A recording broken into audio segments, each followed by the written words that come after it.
This is the world that you know.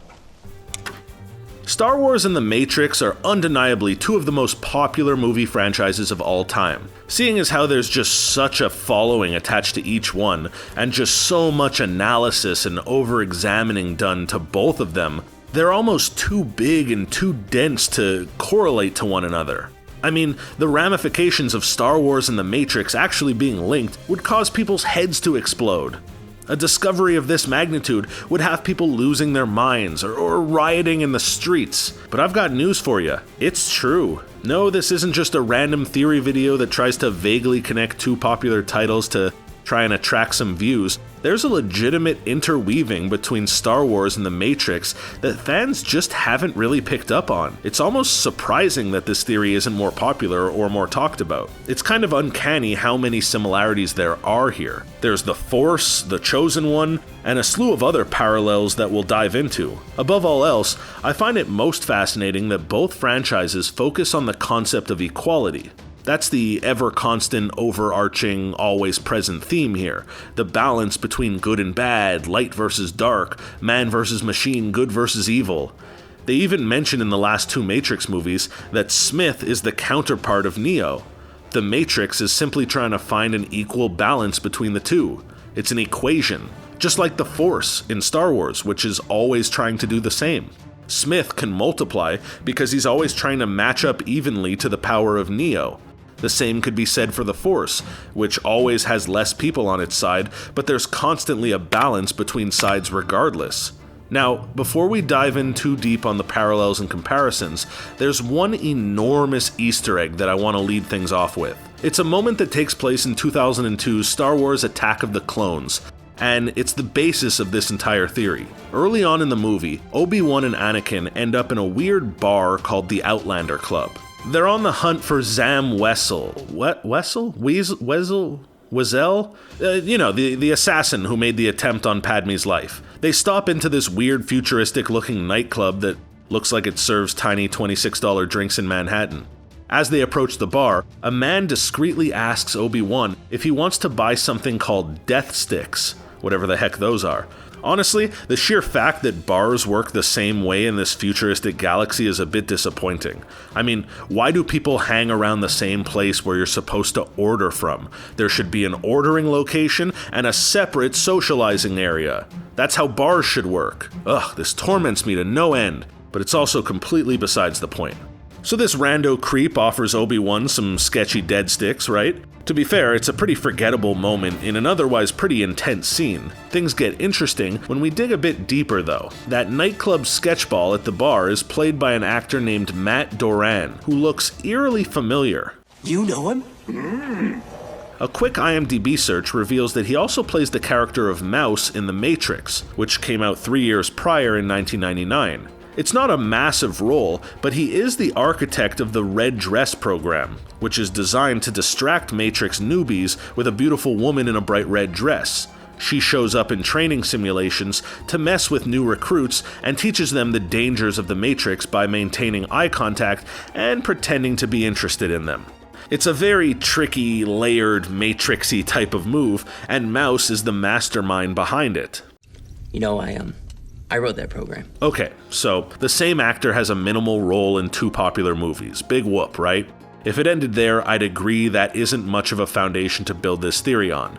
However, about 15 seconds later in that Outlander Club scene, a woman gives a seductive look to Anakin as he walks by her. She's clearly trying to get his attention, but to no avail. She too looks pretty familiar, especially that look.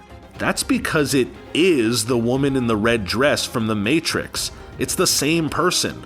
Australian model and actress Fiona Johnson. It's literally her. Even her purpose in both films is similar. In The Matrix, she's used to try and distract recruits for training purposes. In Star Wars, her character, Heidi Go-Fi, is described as, quote, a patron of the Outlander Club that often attempted to catch the eye of prospective partners. So she's giving Anakin the eyes, and he ignores it and walks right past her.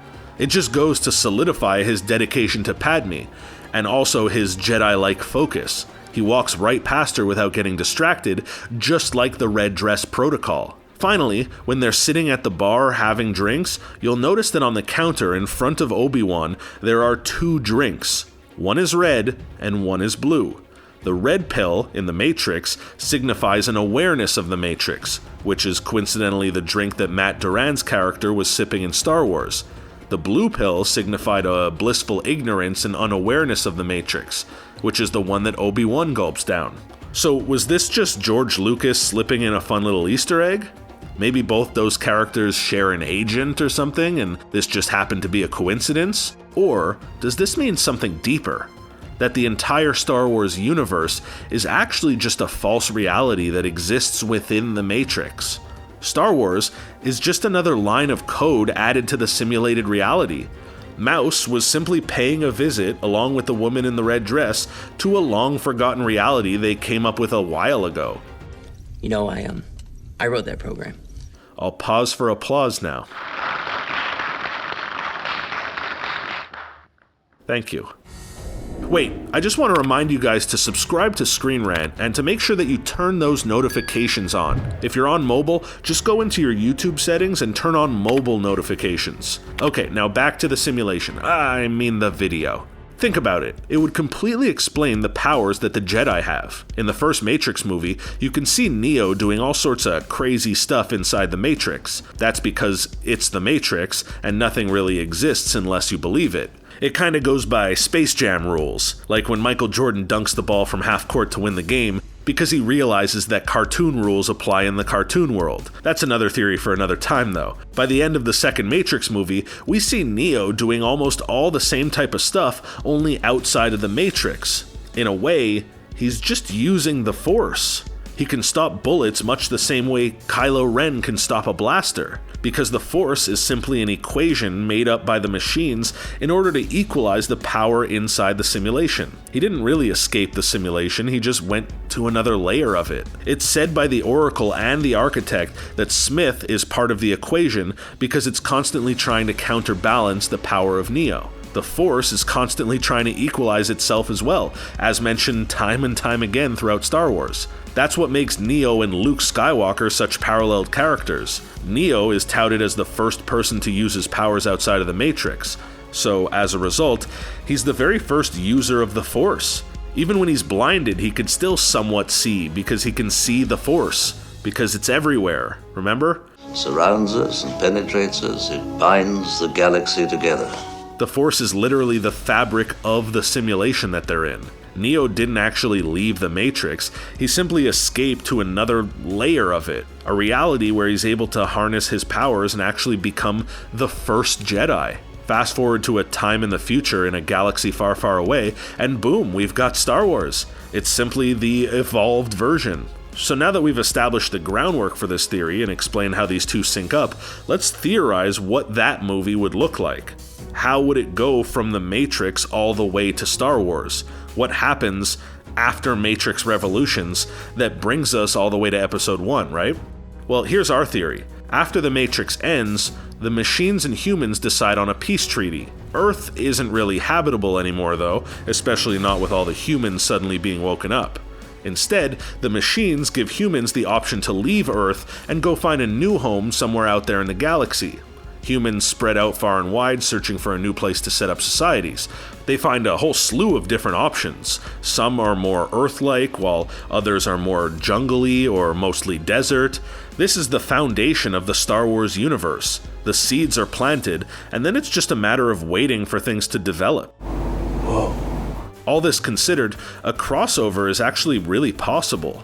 But what do you think would be better? Luke Skywalker showing up in the Matrix to use the Force against a bunch of Smiths? Or Neo popping into Star Wars to jump into some next-level space warfare? Personally, I think Luke in the Matrix would make for a more entertaining viewing, seeing as how he's an evolution of the Chosen One and has had centuries, if not millenniums, to hone his skills. I wouldn't go so far as to say that he's better or even more powerful than Neo, but he's the newer version, so he's bound to be more evolved. Just like with legendary athletes, it's always impossible to compare people from different eras. One thing is for sure, Luke Skywalker facing off against a sea of Smiths with a lightsaber would be pretty freaking awesome. Then again, Neo in Star Wars sounds pretty incredible too. Imagine the possibilities. I mean, plus Keanu Reeves in Star Wars. How could you pass that up? Which version would you rather see? Luke in The Matrix or Neo in Star Wars? Or how do you see these two stories playing out? Give us your best guess in the comments section down below. Before you go, make sure to smash that thumbs up button, and if you haven't already, make sure that you subscribe to Screen Rant to stay up to date on all of our latest and greatest releases. Until next time, bye!